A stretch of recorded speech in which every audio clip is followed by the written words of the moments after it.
¿Alguna vez te has preguntado cómo afecta la cárcel a la mente humana? En 1971, un experimento psicológico llevado a cabo en la Universidad de Stanford pudo dar algunas respuestas.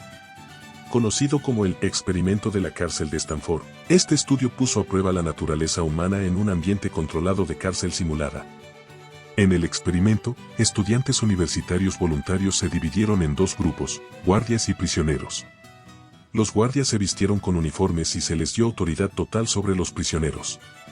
Los prisioneros, por otro lado, se vistieron con trajes de prisionero y se les sometió a condiciones desagradables, como celdas pequeñas y restricciones de movimiento. Lo que sucedió a continuación fue impactante. Y en este vídeo te lo vamos a contar todo, no te pierdas nada.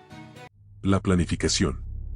El experimento de la cárcel de Stanford es un conocido estudio psicológico acerca de la influencia de un ambiente extremo, la vida en prisión, en las conductas desarrolladas por el hombre, dependiente de los roles sociales que desarrollaban, prisioneros, guardias. El estudio fue subvencionado por la Armada de los Estados Unidos, que buscaba una explicación a los conflictos en su sistema de prisiones y en el del Cuerpo de Marines de los Estados Unidos. Fue llevado a cabo en 1971 por un equipo de investigadores liderado por Philip Zimbardo de la Universidad de Stanford. Se reclutaron voluntarios que desempeñarían los roles de guardias y prisioneros en una prisión ficticia. Un anuncio en un periódico local solicitaba voluntarios para un estudio sobre los efectos psicológicos de la vida en prisión, a cambio de $15 diarios. Contestaron 70 personas, de las cuales fueron elegidas 24. Todos eran estudiantes universitarios, sanos mentalmente, inteligentes y de clase media. El grupo de 24 jóvenes fue dividido aleatoriamente en dos mitades, los prisioneros y los guardias. Más tarde, los prisioneros dirían que los guardias habían sido elegidos por tener la complexión física más robusta, aunque en realidad se les asignó el papel mediante el lanzamiento de una moneda y no había diferencias objetivas de estatura o complexión entre los dos grupos. La principal referencia en la que se apoyó Philip Zimbardo para desarrollar esta prueba fue el experimento de Milgram en la Universidad de Yale, en el que los maestros perdieron el control dando falsas descargas eléctricas a los actores que fingían ser alumnos. Zimbardo quiso dar un paso más allá eliminando a los actores.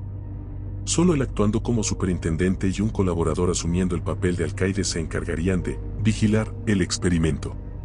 Su objetivo era igual al de Milgram. Quería descubrir hasta qué punto una persona normal y corriente puede cambiar su comportamiento en una situación extrema. ¿Qué camino tomará una persona normal para ejercer la autoridad, con moderación y sentido de la justicia o con descontrol? El comienzo del experimento. Un domingo de agosto de 1971, policías de verdad que aceptaron colaborar con el estudio detuvieron en sus casas a los 12 reclusos.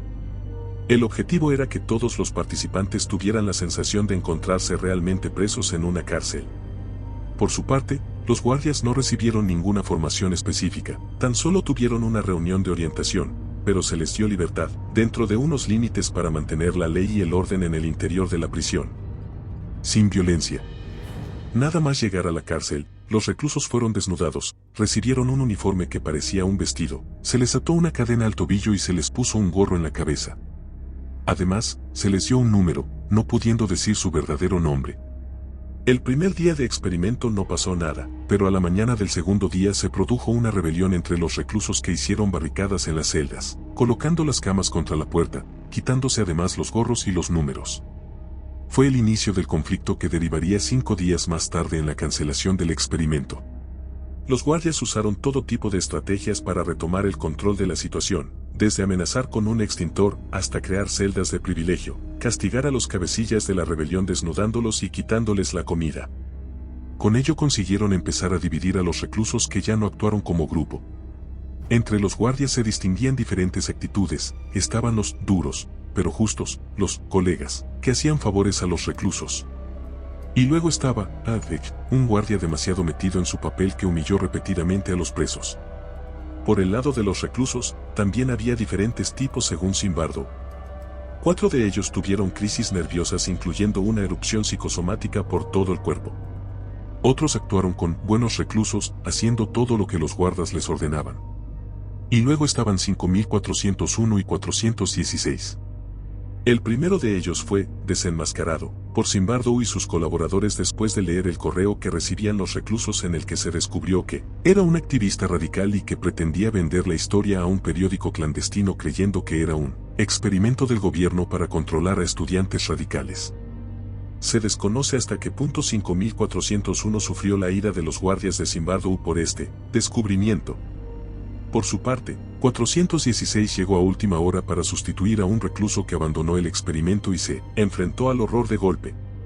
Nada más llegar inició una huelga de hambre para forzar su liberación, siendo sancionado en la celda de castigo. Finalmente, Zimbardo puso fin al experimento tras 6 días al comprobar que las vejaciones subían de tono por las noches, cuando los guardias creían que no estaban siendo observados y cuando una colaboradora que accedió al sótano de Stanford protestó airadamente por la situación denigrante de los reclusos.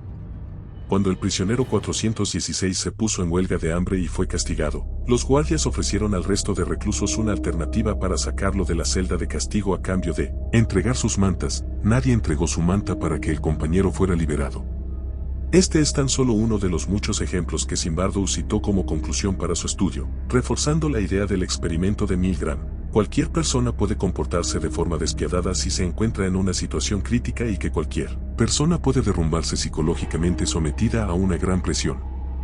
No obstante, las derivaciones más interesantes sobre el experimento de Zimbardo se vinculan al concepto de encierro, sobre la propia noción de cárcel, una solución siempre polémica para castigar a los delincuentes, especialmente cuando las condiciones del encierro son humillantes. Aunque el ser humano no ha encontrado una solución, menos mala, que esta para disuadir a las personas de cometer crímenes, no cabe duda que hay algo mal en una sociedad cuando unas personas son privadas de algo tan esencial como su libertad. Las conclusiones. Las críticas al experimento de Zimbardo son incontables. Desde un punto de vista científico se le acusa de no tener un control sobre las variables que pueden influir en los resultados, sacando conclusiones tan solo de evidencias anecdóticas. De hecho, tal y como cuenta el propio investigador, un amigo le llegó a preguntar al propio investigador dónde estaba la variable independiente del estudio. Zimbardo no tuvo respuesta, estaba demasiado preocupado en evitar un supuesto plan de huida de los reclusos. El propio Philip Zimbardo es el principal blanco de las críticas. Se dice que fue él el principal instigador de los guardias tras un día en el que no pasó nada. John Mark, uno de los guardias, que aseguró ir hasta arriba de sustancias estupefacientes durante todo el experimento, declaró después que era Zimbardo el que creaba tensión forzando a los prisioneros a quedarse despiertos, sugiriendo castigos a los guardias basados en técnicas lamentables usadas en cárceles reales. Asimismo, algunos reclusos también fingieron crisis nerviosas, supuestamente, porque era la única forma permitida de abandonar y cobrar su paga. Y, en suma, el experimento de Zimbardo, que ha cimentado su exitosa carrera de divulgador en estos 6 días de estudio, además de inmoral para muchos psicólogos, ha encaminado desde el principio a demostrar una hipótesis, unas conclusiones obtenidas a priori, olvidando cuál es la esencia de un experimento científico: refutar una hipótesis, no probarla. Esperamos que hayáis disfrutado del vídeo y si es así que apoyéis con un like y una suscripción en nuestro canal. Hasta la próxima.